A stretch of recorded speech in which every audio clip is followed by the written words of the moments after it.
How you guys doing, everybody? It's another Friday here in beautiful Miami. We're going to be talking about real estate as usual, but specifically today, I'm going to be focusing on the most pragmatic way to get to $1 million. $1 million is my objective. Okay, and that's what I'm going to show you guys how to get. I want you guys to understand that it's possible and talk about it. Break it down for you so that it makes logical sense and it's actually tangible for you to go about and executing and doing it.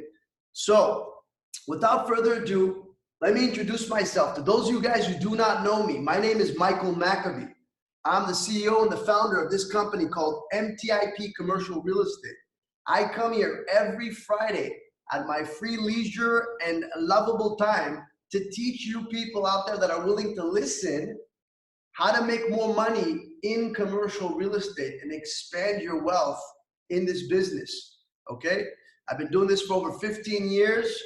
We have an online university called mtipu.com, which you could visit, that teaches someone that's a beginner, a novice, or even an advanced person how to start and excel in commercial real estate, wholesaling, flipping deals, syndicating, brokeraging, you name it, we have it there. So that's my 2 cents of who I am. I'm excited to be here because this topic is something that I have a lot of energy for, right? Who the fuck doesn't want to make $1 million? So how do you make this beautiful number, this $1 million, right? Which, to tell you the truth, in today's world, for those of you guys who are in business, that's not a lot of money. But someone that's out there, probably I would say the average person that I've been communicating with, a lot of you guys have been reaching out to me, you guys don't make this number. You guys don't make half of this number. Fuck, you guys don't even make the first, if you knock off a zero off it, you don't even make the first $100,000 associated to this number. Most people, most common folks out there are earning less than $50,000 a year, which, by the way, that's not a bad wage. There's people making zero. There's people in debt.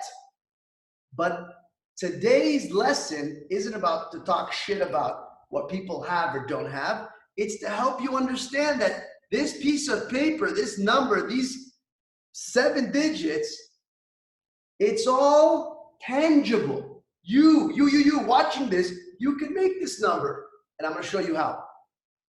So I know a lot of you guys out there see these Instagram banners. I always see these Instagram banners and I find them super engaging. Ways to make $10 million, $1 million, right? If you break it down by day, you got to sell about $3,000 worth of whatever product. By hour, it's $114 an hour. Or if you sell 5,000 people $200 worth of subscriptions or products, then you'll make the $1 million and so forth. And this is basically a really great breakdown, right? For Generation X millennials out there that want to do e-commerce, digital marketing agencies, I don't know, anything and everything, sell courses, right? This has been this idea that's been floating out there in the internet. And so what I want to do is, I looked at this, I keep staring at it, I keep saying, wow, if only people change this to have it represent how you make this kind of money in real estate, in commercial real estate. So that's what we're going to do today.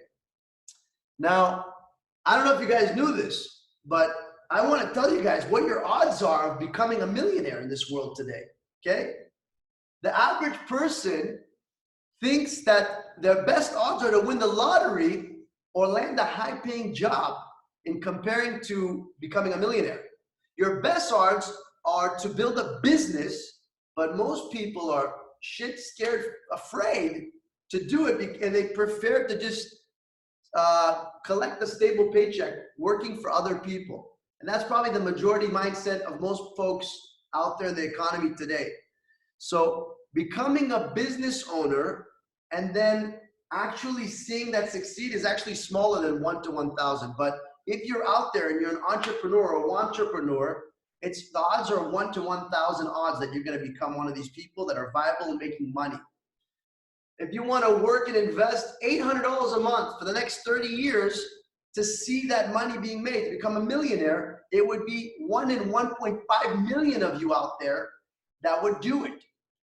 Now, the odds of you winning the lottery in comparison is 1 in 12 million. Okay, it's probably even more than that, considering what country you're in. But I want to show you guys that all of this, although it's a statistic, although there's numbers, although it's just ideas that are thrown out there, the reality is you can definitely become one of these people if you have the education, the guidance, and the systems to help get you there. And we're going to talk about that. So, how do you earn $1 million in commercial real estate? First step is you gotta understand, first you understand what real estate is, how to start in real estate, which requires you to take a course, some kind of, read a book, read many books. Fuck, you don't have to take my course, but get educated. Once you're educated, you have a foundational layer of what real estate is, how to go about getting in real estate. You then need to decide on what type of real estate you want to go after. Okay, I'm in commercial real estate. Commercial real estate is a general term that covers most of what's up on the screen. Okay, what I don't do is single family residential, which are homes, and I don't touch condominiums, which is over 100 million properties in America. I don't do that. We focus on multifamily, which are apartment buildings, retail buildings, which are shopping centers, industrial warehouses, vacant plots of land, office buildings, hotels, mixed use buildings, etc., etc., etc. We do everything but, okay? That's our focus, and I highly recommend that you do the same. But with that being said, today, even though I like to talk about commercial real estate, this really is open to any type of real estate. If you're out there doing resi real estate, and I don't know if you've ever thought to yourself, you might have you might be a sales representative, like an agent or a broker. You might be an investor that's doing wholesaling and flipping deals. Whatever the type of role you're playing, I bet you $1 million that you haven't sat down to strategically find out how you're going to get to that million or whatever your mark is. And so I want to break that down. I want to show you guys what this looks like. So how do you make $1 million? In the example above me, we're assuming, okay, on a real estate transaction, whether you're wholesaling it, brokering it, whatever you're doing, you're making at least 5%, 5 basis points as a margin, a profit margin on the transaction value, okay? So on the chart above me, the table above me, you're gonna see 3 columns. On the far left, it says profit per deal. The center column says your deal size. And then the third column is the number of deals. So on the low end, you can choose, you gotta choose. You're gonna say, okay, I picked the type of property I wanna go after. What's the deal size? Do I wanna go after homes that are $100,000 in value? Do I wanna go after $200,000 homes? $500,000, $1 million, $2 million homes. What is that price point, that target sweet spot that I want to actually focus on and go after? Then once you figure that out, you just multiply your 5%. You say, okay, if I close a deal at $100,000, I'm going to earn a margin, a profit margin of $5,000. Very simple math, right? Good. The next thing is, how many of those deals would I need to close to get to my $1 million marker? Okay, common sense. If you have a $5,000 spread on a deal, you would need to do 200 of those deals to get to your $1 million on the low end. On the higher end, right, if you're averaging $100,000, all you would need is 10 deals, okay? I can tell you that in 1 calendar year, to get to my $1 million, I make 3 deals. Okay, the average deal rate was what? $300-something thousand. That's possible. It just depends on what you're trying to go after. It depends on your skill set. It depends on your systems and your team. So let's dive in a little deeper. The next chart, okay, talks about sales conversion rates. What number of prospects do you need to talk to get to that one closed transaction? Okay, so the bottom, the black marker over here, means that you're a superstar, fuck you, negotiator, salesperson, whatever you want to call yourself. Okay, the very top is you're shit, you're just starting, you're beginning, you don't have an aptitude for sales. Okay, so what I like to show is that someone starting in this business that isn't necessarily savvy, I give them a rating of a conversion rating of 0.5%. Whatever amount of deals or leads or prospects, whatever you want to call it, buildings out there that I give you to go and prospect, you're going to be able to close 0.5% as a business marker. So in this sample, we have a couple columns. Column far left says the number of properties on a low end you would need to prospect, okay, to convert your deal. The second column says the high number of prospects. The third column says the percentage of people that you would have to prospect that would then turn into an interested, engaged deal or lead.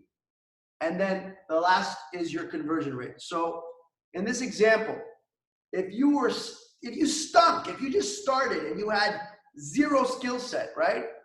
You're at a 0.5% conversion rate. You would at least need to reach out to 10,000 to 200,000, excuse me over here, 10,000 to 200,000 property owners. What is it? 20,000, sorry, not 200,000. Thank you. 10 to 20,000 property owners, because we deal with sellers, off-market deals. So imagine you solicited 10 to 20,000 owners, but your conversion rate was 0.5%. The reality is you get about 200 people on the high end that would be interested in doing a deal with you. 200 leads. You would create 200 leads. In comparison, you take someone that's extremely savvy. He's an expert. She's an expert. Been doing this for a few years, several years. Is a really, really, really well-rounded negotiator, salesperson, and has the aptitude to close. It's a 10% closing ratio. Okay, I know people that can close higher than this. I'm one of them. But assuming 10 would be the highest marker on this chart, you wouldn't need as many leads to come in, right? You don't need as many deals or opportunities because, you know, you're at the plate, you're a baseball player, you're like Babe Ruth. 10 out of 10, you keep knocking them out. So in this example, if you were at a 10% conversion ratio, you would only need 500 to 1,000 properties to prospect, which would generate you about 10 leads. And then to close your deal, you would need, out of 10 leads that someone would give you, you would earn, you would prospect for, you would close one deal. Okay? So this is a very important chart. You need to understand where you fall. Where you fall, if you have a team, where your team falls, and the conversion rates. For them taking a cold lead, a cold prospect, someone you never spoke to, and get them interested in whatever product or service you're trying to solicit. Our case being commercial real estate. Our team at MTIP, or my brokerage, they prospect property owners that are off-market sellers, okay? On a national level, that's what we do here. And our conversion rates vary, okay? You have a group conversion rate, which is very easily calculable. You take Joe and Sam and John and Jessica's specific individual conversion rates, and you average all of them together to get your group, your company-wide conversion rate. This is a KPI. This is a key indicator for you to understand where you're at so that you can plan ahead to get to your marker. Again, the example being, we want to get to $1 million today. That's what we're talking about. How do you get to $1 million? So find yourself on this chart, look at your past, see how many deals you closed, then calculate, all right, I started out with this area. There was about 1,000 properties.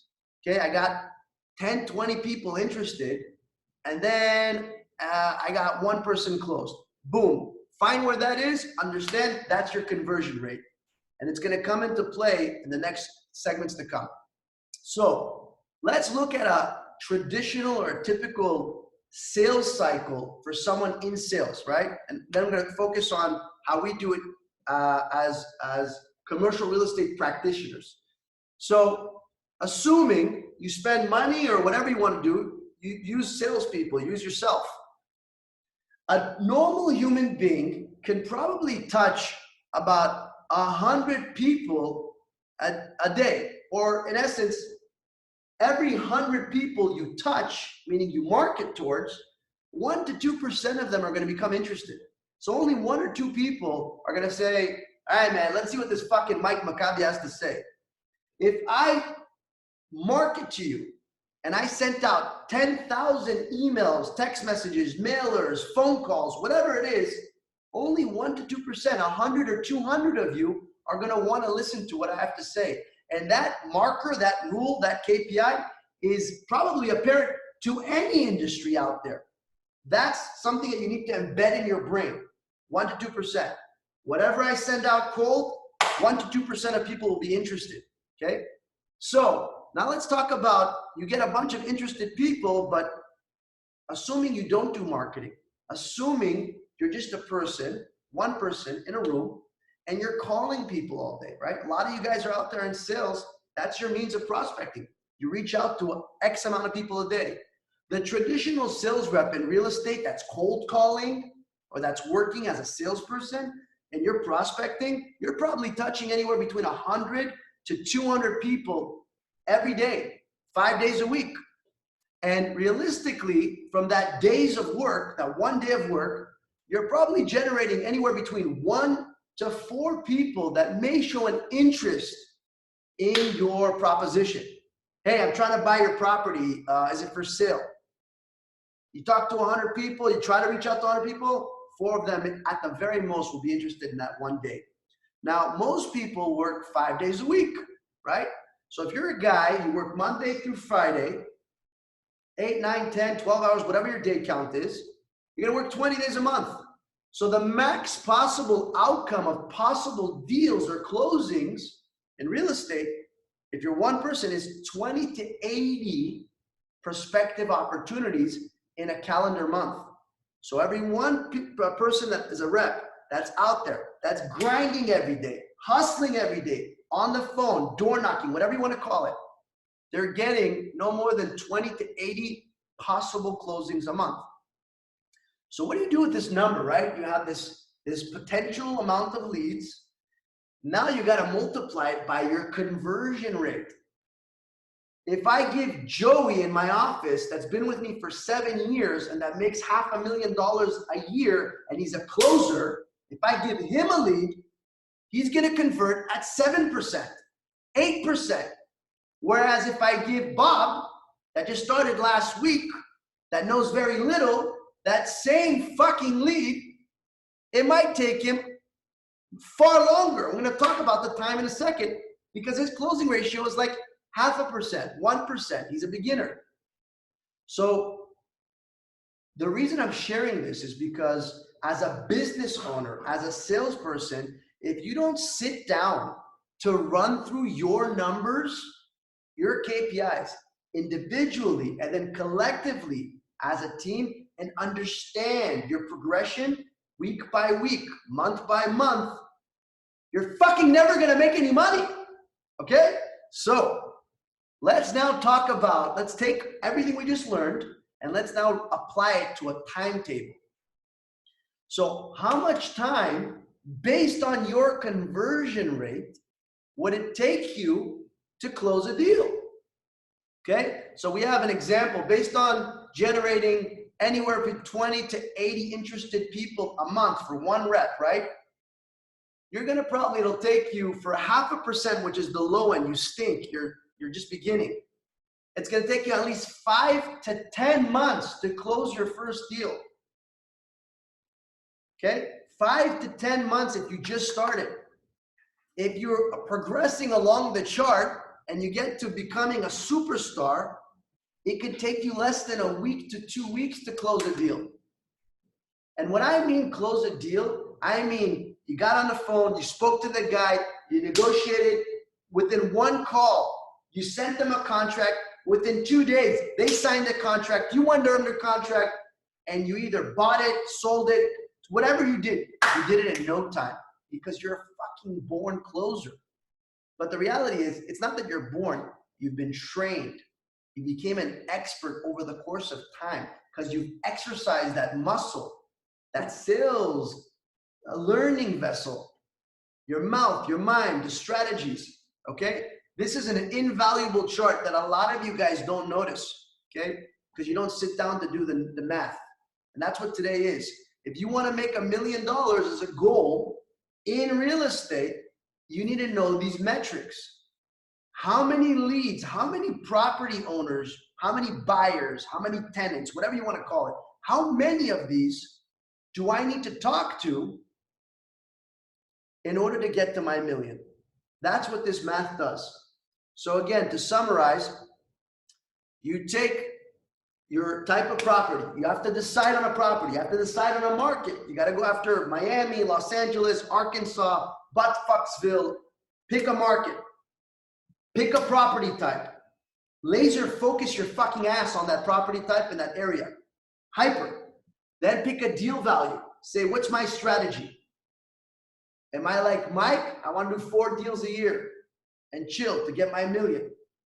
Or I might be like Bob. Bob's a grinder, wants to do 40 deals a year, 50 deals a year to get to his $1 million, okay? Because he likes the fact that he can pop 5,000, 10,000, 5,000, 10,000 really, really easily and quickly, okay? For me, my psychology is make the most amount of money in the shortest span of time with the least amount of mindfuck. And large volume of transactions isn't fun unless it's an e-commerce business and it's happening somewhere I don't see it, okay? When you're in the service business, your measurement is that day, that time, that everyone's equal, okay? If I'm talking to 10 people, I have 10 deals going on in a week, it's overwhelming. If I get to talk to one person a quarter, in theory, and close 4 deals a year, that's easy. If I have to talk to this person every week and I'm running and I'm chasing, it's a lot of work. So not to say that it's not a strategy and it doesn't work. You can go after smaller deals, not to discourage you guys. I know a lot of guys out there making good money doing smaller deals and more quantity, but that's not something I would do. So let's talk about a case study, an example, all right? To take all these numbers and these factors into an example to show you guys how you guys should assess this. So first you need to decide how many people are involved in this mission to that $1 million, to that number, right? That end goal, 5 million, 10 million, $100 million. You need to understand what's realistically possible and the amount of time it would take. Now, in this chart, you see a great comparison. It compares one person to a team of 10 people. So, and obviously you can scale up to as much as you want, but it's 10 times the amount of people, which means 10 times the amount of work. If assuming your average profit is $25,000 a pop, right? I think 25,000 makes it, your property value, if you're trying to transact on it, is $500,000, right? That's bullshit. A $500,000 building is probably on the lowest end of lowest ends in commercial real estate. Maybe in resi, it's like somewhere in between, but commercial real estate, that's fucking low. At 5% commission or margin, you'd make $25,000 a deal.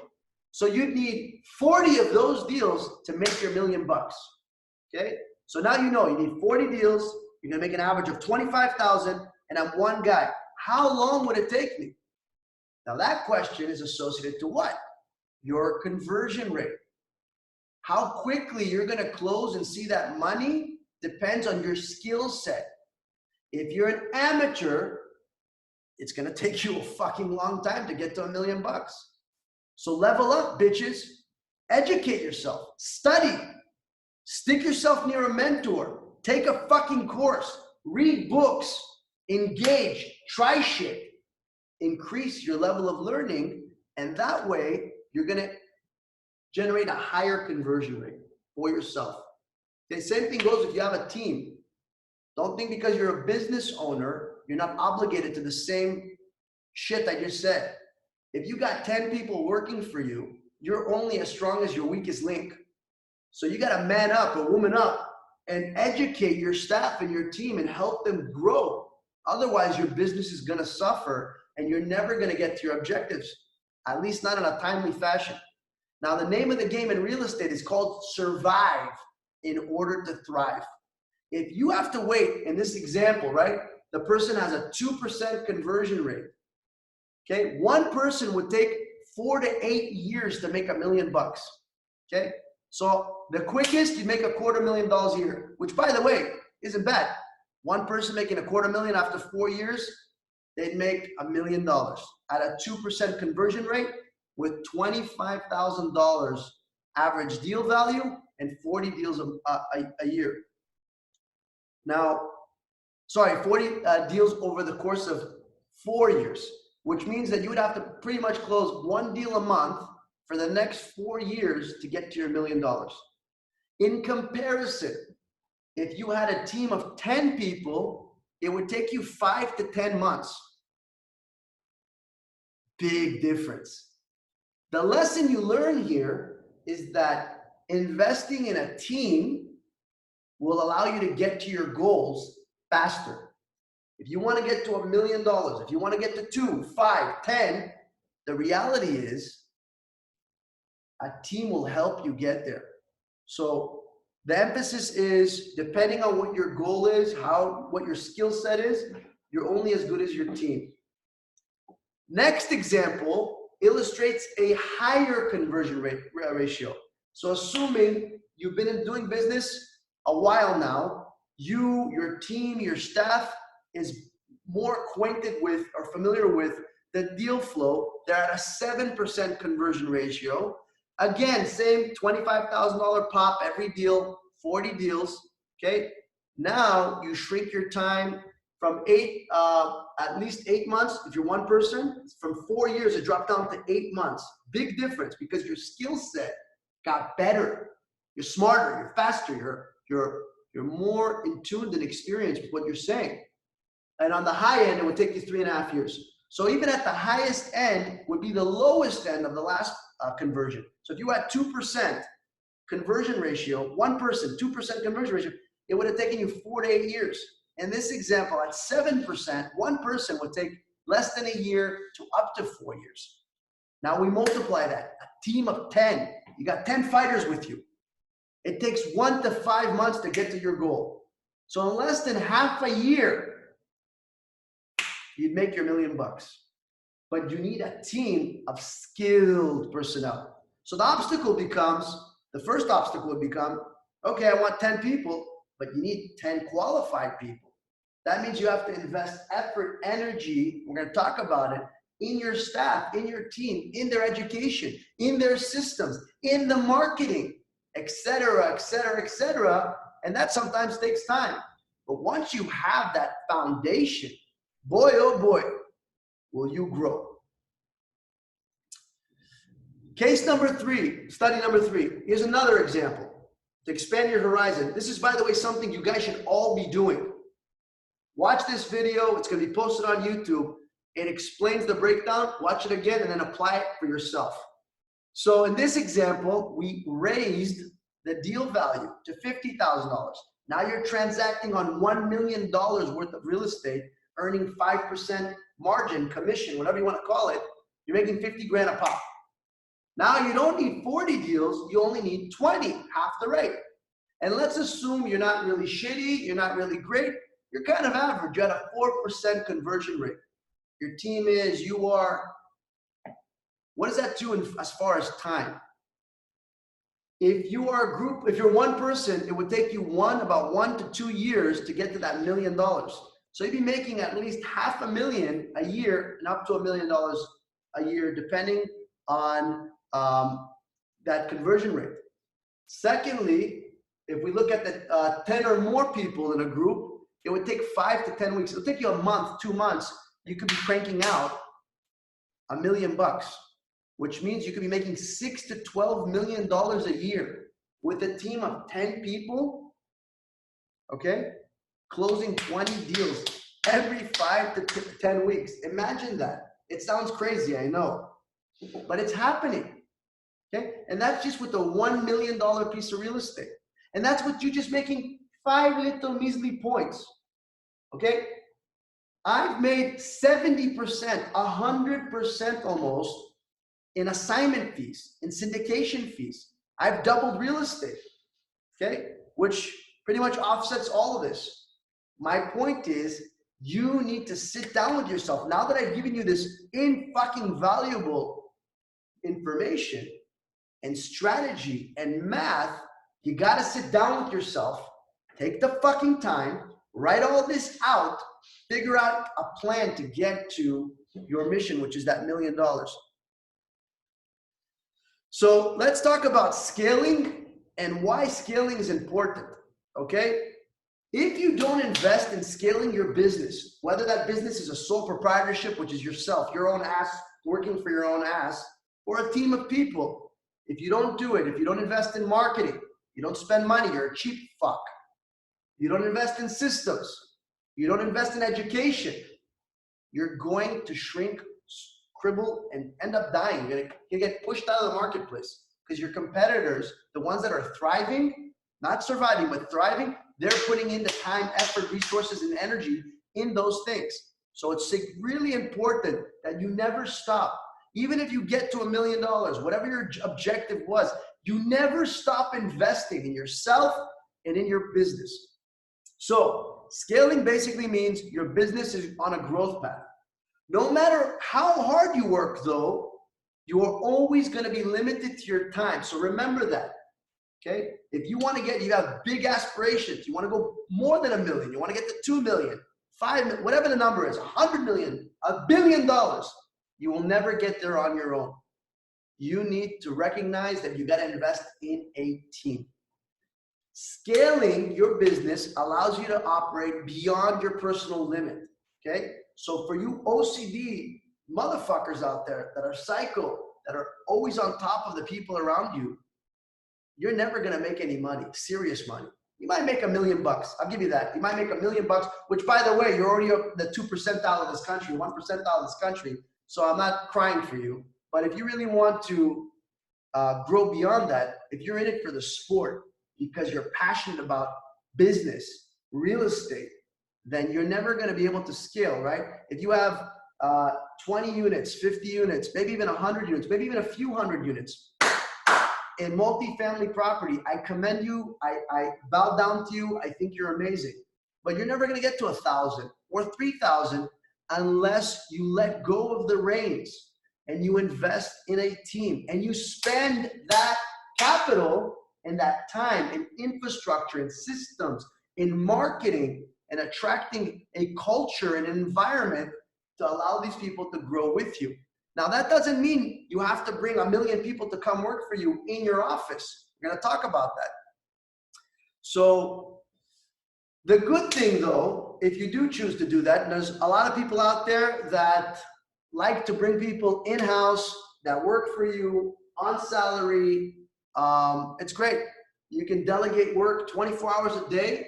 They're full-time, they're in-house. You can build an amazing culture, right? I know several guys out there, gals, that have done amazing things with smaller groups and bigger companies too, right? Like Google, for example, is a good example. If you ever walked into a Google campus, it's full of life and energy. They really invest in their employees, and that's a really great example. There's smaller companies that do it really well, that don't have a physical footprint with everyone working in it. A company called Basecamp is a great example. I think they're like 50, 60, 70 people in their staff. Everyone works from a freaking different country and they do really well, and they have a culture built, but it's cloud-based. So it doesn't matter if you have a physical footprint or not, you can still build a culture, ideology, if you have systems and everyone knows their role and it works like clockwork. So collaborating is very important. The fact that you get in an in-house office, you get different viewpoints, okay? People sitting here, hey, John, what do you think of this? It helps, it's great, it's useful. It also could be a negative. So the negatives of hiring people and keeping them on payroll, for example, is you got a fucking payroll, right? So that every month, whether they're working, not working, they show up, not showing up, you got to cough up that $2,000, $4,000, $5,000, $10,000 wage. It just keeps hitting. So your fixed expense, your overhead, which is your office and your whatever fees, everything associated, it keeps coming back. It's like a haunted house that you can't get rid of, okay? But make sure you're able to find the right people, because that's a huge challenge, and it's also a disadvantage. You got to spend a ton of time running through human resource ads to try to find quality people that you want to integrate into your team. And that's a big disadvantage, because it takes away from your time. Instead of you as a business owner, instead of as a salesperson, whatever you are, investing in making more money, you have to now take the time to invest in trying to find the staff to help you get there. Now, I'm not going to get into that argument, but if you've ever tried hiring people, and I know a lot of salespeople and business owners that have tried to do it on their own, and I can tell you, and I've done it when I was younger even, it sucks ass, because most people, especially if you want to bring them into sales that are commission-based, they're never going to last, and they're going to burn a ton of your resources. One of the reasons I created MTIPU University was for me to be able to filter through all of the people that are not sincere, that are disingenuous, and get straight to the people that are real and that actually want to invest in their future. The reason I'm charging a fee for the university isn't because I want to pocket money. It's because if someone's not willing to invest a few $100s or a few $1,000s in this career, in this business, then odds are they're not going to survive in the business, yet alone survive underneath my roof or our company. So, and this is kind of a trial and error thing that I'm actually learning. And I'm saying that your best bet is, and these are called strategy, is really try to do a hybrid. If you find someone that's credible, that's worthy of your time, worthy of your resources, willing to invest in themselves, and they've shown it, then I would say hire them, bring them on, great. But most people that you talk to, don't give them the time of day. Do not waste your time trying to filter through people. If you build systems, they will help you do that for you. Or you can always hire a human resource company and help you with that. So another issue with that is after you hire people, another disadvantage is you got to train them, okay? If you got to train them in your particular methodology, your systems, your applications, your strategy. Again, that's why I made MTIPU. It just cuts through the red tape. It's done a huge thing for me, right? It teaches people. That's why I record these sessions. Everybody on my team, whether they work in-house or I outsource them, that are in this field of commercial real estate, they just watch all this shit methodically in a curriculum-based format, and they get educated. And if they don't invest the time in learning while I stand here burning my fucking throat for you, then fuck you. You don't deserve to be in our company. You don't deserve my time or my resources. I will bend over backwards for anyone that's willing to give of themselves like I am to give to you. So the last disadvantage is management and leadership.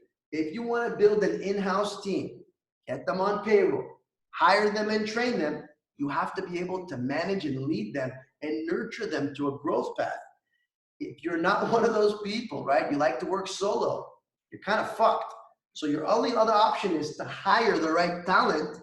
You need a partner, you need a VP of sales, you need someone, affiliate, someone to help you nurture that sales team. Or you can just outsource your business, which we're going to talk about in a second. So outsourcing, something I love, right? I'm going to talk about this quickly because we're running out of time. Outsourcing means you have no commitment. The second you need something, I need a photographer. Yeah, is it great if I had a photographer on staff sitting here all day? Sure. But the reality is I don't need him every day. I need him twice a week. I don't want to hire someone part-time. And I don't want to micromanage anybody. I fucking hate micromanaging people. I know most business owners hate it too. But at the same token, they're control freaks and they're not okay with getting half-assed overrated work. Sometimes that's going to happen when you outsource. Truth is, even if you hire someone and you train them, they might even produce late work, half-ass work anyway. So really, you're kind of Russian rouletting it. So I love the fact that there's no commitment. It doesn't become a part of my fixed monthly expense. I use people as I need them, okay? And they're usually, because they do so many different types, they're what's the word? They're diversified in so many different types of businesses with so many different offices. They usually have a better mindset because they've been exposed to more of the element out there, to the marketplace. So the value they bring into your business is probably better than them just coming to their cubicle every day and just doing your work for you the way you want it. All right, so you get a different point of view. So no overhead and no micromanagement. The disadvantage is you're gonna get charged a premium, right? People that work a la carte, self-contractors, you're gonna pay 20%, 30% more, maybe even more than that, but you're not gonna have a fixed expense. The trouble also is, just like you're gonna have trouble finding them to recruit them in-house, you're probably gonna have the same trouble finding the right contractors when you outsource them. I will give you two very, very, very good platforms. Fiverr and Upwork have worked amazing for me. I found a tremendous amount of credible sources, which these two platforms help negotiate an escrow for you in between that you can leverage for your business. Check them out, those two, if you haven't heard of them. Also, the issue is sometimes they can be unreliable in the fact that they're late with their work because they have their own schedules and they have other clients. So that's a risk, but it's trial and error. Just like the day I hire someone asked me a while ago, what do you do in interviews when someone's coming to work for you, Mike? I say, listen, I just say you're hired, sit right there, start dialing. You're hired, sit right there, start doing whatever it is you're supposed to do. I immediately hire people because the truth is, a resume, their sweet looking face, I don't care where the fuck they're from. I don't care what their age is. I don't care what their gender is. I don't care what their political or religious beliefs are. All I care about is, can you do the shit that I'm about to ask you to do or not? And you can't know until you put them to work. So the reality is, an interview is the biggest fucking waste of time in my experience. Now, there are people out there that would beg to differ. They say, well, Mike, if you do a background check and you run an application and you do all these different things before, you'll get better quality applicants. Probably, but I'm a fucking business person, man. I don't have time for this. I'm a small business operator. I gotta run. I gotta roll with the punches, man. I'm not here. I'm not corporate America. I'm not trying to sit here with my 5 staff members and my human resource team to figure out, to make all this. I'm here to execute. Doers are the ones that get ahead in life, right? So my best advice to you is hire every fucking buddy. I would have group sessions to interview people. Fuck, I'm about to hire people this year, this quarter. I'm gonna do a mass recruiting. And I'm not gonna hire people on a one-to-one basis. Hi, what's your name? I'm gonna say, whoever wants to come, show up at this time, you show up, you get hired, period. You have a guaranteed job with me if I start hiring. And the only person that can fire you is your own fucking ass from showing up late, not doing what you're supposed to do, talking back, or causing trouble, okay? Or getting me sued. Then you're fucking fired. But outside of that, you're hired. So another thing I want to talk about and we'll wrap up is automation, right? I say this a lot. I repeat this. I love the idea of automation, systems, the fact that it's duplicatable, the fact that you can scale it and grow it overnight.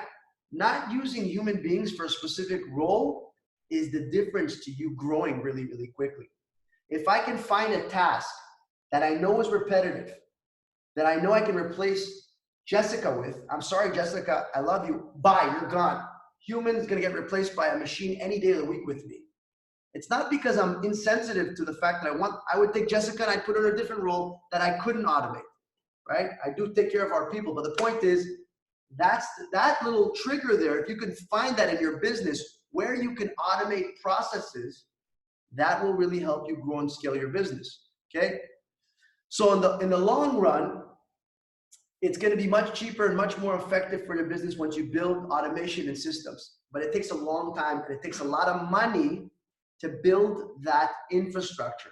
But I guarantee you guys, and it's hard to see in the beginning, when you invest your time, your capital into systems, into infrastructure, like I fucking did this last 2018 and 19, I put a lot of capital, resources, and time in building a brand and building systems for the very people I intend to recruit, hire, train, and see them flourish and grow for the company, for everyone involved, okay? It's hard, but I see the light at the end of the tunnel because this is not my fucking first rodeo. For those of you guys who are out there that are scared, that are starting out, you made some money, you're contemplating, don't be scared. My advice to you is double down. You know your business well. You will now understand, I gave you guys some great insight today about sales and sales funnels and conversion rates in real estate.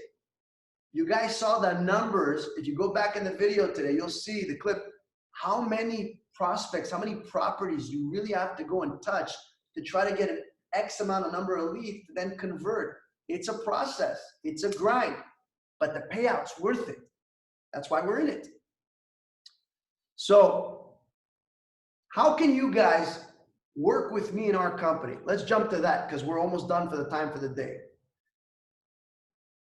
MTIP University is your first stop, okay? This is a platform designed for anyone, no matter what your skill set level is, to get into real estate, in particular, into commercial real estate.